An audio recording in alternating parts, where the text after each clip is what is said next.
Les trois anges nous exhortent à prier. Jour numéro 2, l'évangile éternel et la prière. Puis je vis un autre ange qui volait au milieu du ciel, ayant l'évangile éternel à annoncer aux habitants de la terre, à toute nation, à toute tribu, à toute langue et à tout peuple, selon Apocalypse 14, verset 6. Un message de la plus haute importance. Dieu a donné à cette planète un message de la plus haute importance, conçu spécialement pour notre époque. Le message des trois anges d'Apocalypse 14, versets 6 à 12.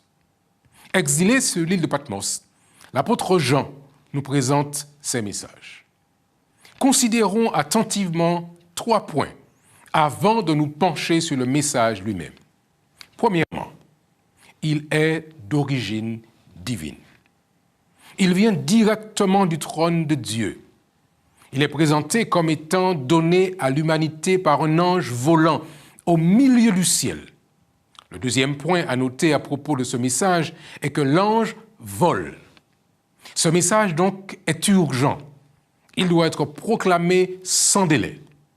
Et troisièmement, c'est un message éternel qui s'applique à toutes les générations. Il n'est pas conditionné culturellement pour atteindre un groupe ethnique ou linguistique. Il doit être proclamé à toute nation, à toute tribu, à toute langue et à tout peuple. Le cœur de ce message est l'évangile éternel, c'est-à-dire la bonne nouvelle du sacrifice du Christ qui s'est donné lui-même. Son ministère d'amour, de sa mort expiatoire, de sa glorieuse résurrection, de son ministère d'intercession en tant que grand prêtre et de sa seconde venue en gloire. La vision de l'évangile éternel d'Apocalypse 14 confirme les paroles de Jésus rapportées par Matthieu 14. Nous lisons. Et cette bonne nouvelle du royaume sera prêchée dans le monde entier pour servir de témoignage à toutes les nations.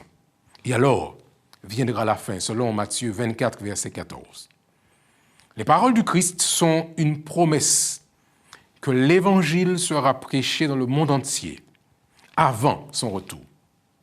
Il y aura un puissant réveil au sein du peuple de Dieu. Ils relèveront le défi, conscients de l'imminence du temps et remplis du Saint-Esprit. Ils révéleront l'amour, la grâce et la vérité de Jésus à un monde souillé, mourant dans le péché. Ellen White l'affirme ainsi, je la cite. « Avant que les jugements de Dieu fondent sur la terre, il y aura au sein de son peuple un réveil de la piété primitive tel qu'on n'en a pas vu depuis les jours des apôtres. Dieu accordera à ses enfants l'esprit et la puissance d'en haut.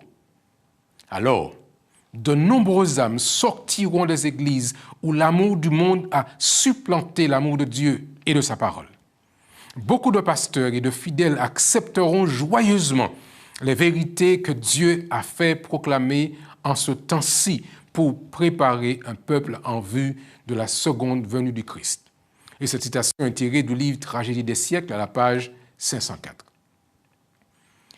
Avant que le message d'Apocalypse 14 ne soit proclamé au monde entier, un réveil spirituel du peuple de Dieu lui permettra de coopérer avec le Seigneur pour achever son œuvre.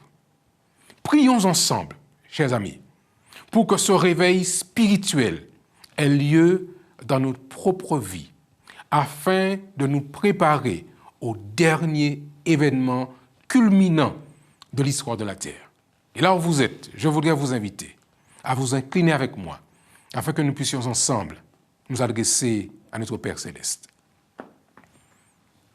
Notre Père des cieux, nous voulons te remercier de ce que, dans ta bonté, tu partages avec nous un message d'une telle portée, un message éternel, qui nous annonce que cet évangile, l'information capitale du retour de Jésus, sera annoncée, proclamée dans le monde entier, afin que le plus grand nombre entende ce message et qu'il se tourne vers toi pendant qu'il est encore temps.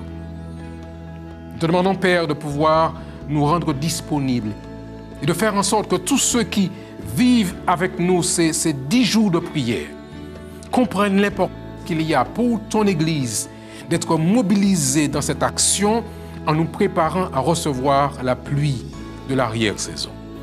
Que tu bénisses ton Église, que tu bénisses tes enfants, que tu bénisses ces hommes et ces femmes qui te cherchent et qui veulent ensemble se donner la main pour que ce message soit proclamé dans le monde entier. Merci de ton amour, merci de ta grâce et que ton nom soit glorifié et que finalement, Seigneur, ton règne vienne dans le ciel et sur la terre. Nous prions au nom de Jésus et pour ta gloire. Amen. Nous vous remercions d'avoir été avec nous et nous savons que vous serez connectés pour demain, pour la suite de ces 10 jours de prière.